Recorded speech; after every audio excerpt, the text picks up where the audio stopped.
ಭಯ ಎಂದರೆ ಕೆಟ್ಟದ್ದು ಮಾತ್ರವೇ ಅಲ್ಲ, ಒಳ್ಳೆಯ ಭಯಗಳೂ ಇವೆ.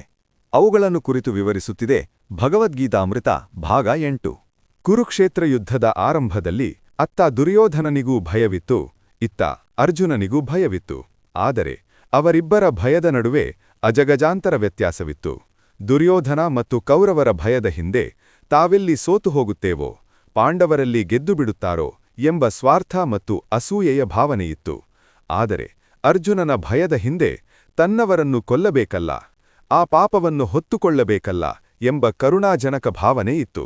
ಅಂದರೆ ಭಯಗಳಲ್ಲಿ ಒಳ್ಳೆಯ ಭಯ ಮತ್ತು ಕೆಟ್ಟ ಭಯ ಎರಡೂ ಇರುತ್ತದೆ. ಒಳ್ಳೆಯ ಭಯ ಸತ್ಫಲವನ್ನೇ ಕೊಡುತ್ತದೆ, ಕೆಟ್ಟ ಭಯ ದುಷ್ಟಫಲವನ್ನೇ ಕೊಡುತ್ತದೆ. ಪಾಪವನ್ನು ಮಾಡಲು ಭಯ, ಧರ್ಮವನ್ನು ಮೀರಲು ಭಯ, ಅಪವಿತ್ರನಾಗಲು ಭಯ, ಇಂತಹ ಭಯಗಳೆಲ್ಲವೂ ಒಳ್ಳೆಯ ಭಯಗಳು.